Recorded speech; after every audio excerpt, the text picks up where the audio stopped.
Hello, my name is Jacob Young, and today I'm going to be talking to you about religion and its aspects within comedy television. Now, when I started to approach this topic, I wanted to find a good way to approach it and be able to do some analysis through the use of genre analysis, which is the idea of comedy is a really big genre within television and film, and it's very important to play the fine line when you're utilizing this. Dialogical analysis, which is the relationship between groups in society as well as the production of knowledge, and a historical analysis, because there's obviously the historical approach to comedy, especially when utilizing religion within this. Now, all of this research led me to my rhetorical statement, which is, in comedy television, jokes about religious stereotypes, religiously charged self-deprecating jokes, and comedic moments that support religion are accepted without severe retaliation by religious groups. The exception to this is the acceptance of jokes about specific beliefs, religious rituals, attacks on individuals, and jokes that degrade a religion. Now, when I was going through and researching into this, as I said, I had many different analysis techniques. The first one was with genre. Now, comedy TV is a tough area to write for because people expect to laugh, therefore it's harder to make them laugh. So there's lots of difficulties within comedy television, therefore these comedians and these writers for these shows are pushed to push boundaries. Now when you're pushing those boundaries, you have to be very, very careful to not push to a point where you're going to offend anybody, and obviously you don't want to offend people, but also in terms of writing, you do not want to get your show canceled due to this. Also in terms of dialogical analysis, one focus of dialogical analysis is the relationship between groups in society as well as the production of knowledge. Now, when there's this relationship between groups in society, there's a relationship between different groups and their portrayals on television. You have to create this positive relationship. These groups who are being shown on television, they want to have a positive portrayal, therefore you need to represent them well. Now, there's also this production of knowledge. In order to write about a religion, production companies need to do thorough research into it in order to find out all the necessary information in order to best represent the groups and to have a really good representation and to represent the said religion really well. In terms of a historical analysis, when writing jokes regarding a religion, historical treatment of said religious group and aspects of the religion need to be kept in mind.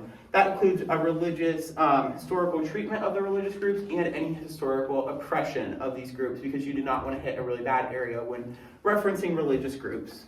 Now, the first show I chose to analyze was The Good Place. Now, this showcases many different religious beliefs, and in the clip that I'm about to show you, it talks about questioning the religious correctness. However, they use a dialogical approach in order to phrase this in a way that's going to best address the religious groups.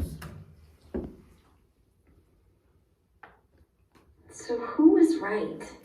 I mean, about all of this? Well, let's see. Hindus are a little bit right, Muslims a little bit, Jews, Christians, Buddhists, every religion guessed about 5%. Now in this, by utilizing that dialogical approach, they phrased it as every religion, and this is targeting all religions rather than singling out a single one, is approximately 5% correct.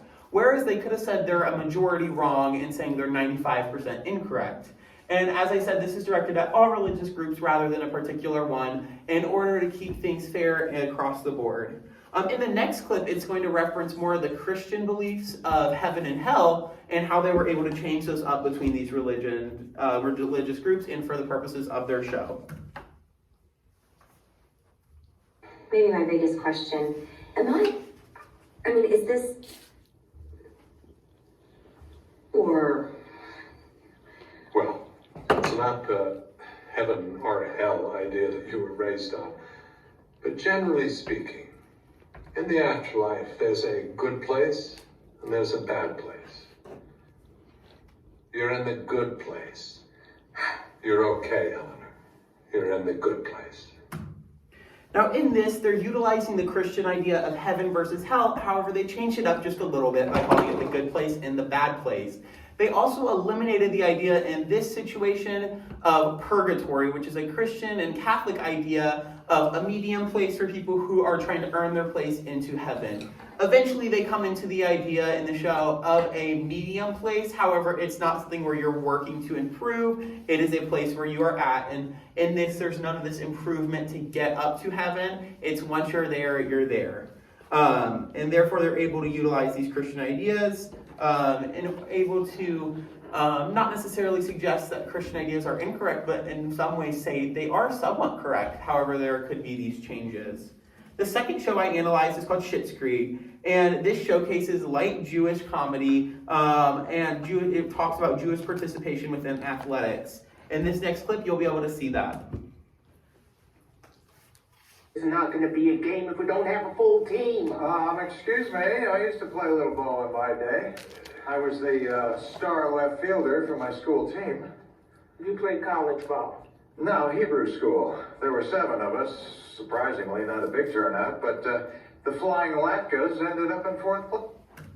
In this, they have comedic moments talking about the lack of Jewish participation in athletics, which reference something that I found in my research from myjewishlearning.com that stated, Jewish texts from the post-biblical Talmudic periods are critical of sporting activities.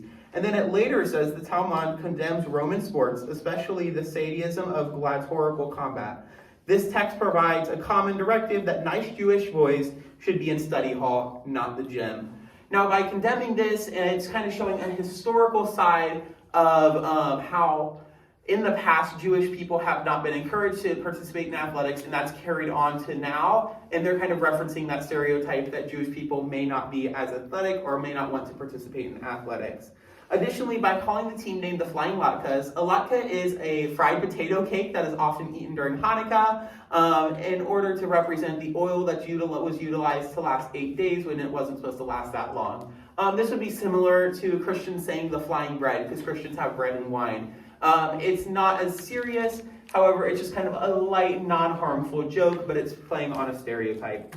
The final show that I referenced is Little Mosque on the Prairie. The video that I have showcases Muslim people praying, and then you see a redneck white man walk into their mosque, and you can kind of see his reaction to their praying.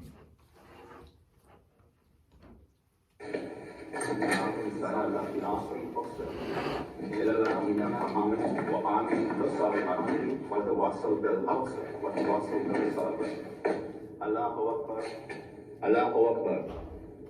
Sami Alamin Hamida. Allahu Akbar. Allahu Akbar. Allahu Akbar.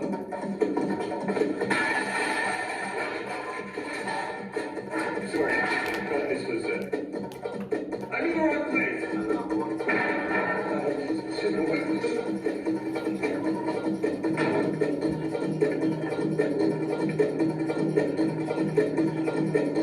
Is this terrorist attack on plane? You want me to hold? So in this clip, it's sympathizing with the Muslim community, and it sheds light on judgment that Muslim people have seen and they've had throughout history. In this, you see them praying, and when they say Allahu Akbar, that would be the English term for God is great. So they simply are praying because part of the Muslim faith is to pray 5 times a day. However, this man makes the assumption when he hears this Arabic that they are terrorists, and he called the terrorist attack hotline.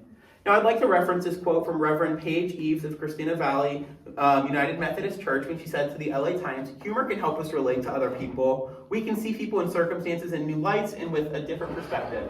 For this reason, humor has been a tool of last resort for people challenging dictatorial governments, structures, and cruel leaders. It sometimes is the only power available to the powerless. Through the use of humor, it allows people who may not understand a religion to understand it more within their experiences, and it showcases a religious perspective on why some jokes may be okay and accepted more." Now, that brings me back to my rhetorical statement. And when we're talking about this, when it talks about jokes about religious stereotypes, that's kind of like Little Mosque on the, or kind of like Schitt's Creek, pardon me. And religiously charged self-deprecating jokes is also referencing Schitt's Creek. And then when it talks about comedic moments that support the religion, that's referencing Little Mosque on the Prairie.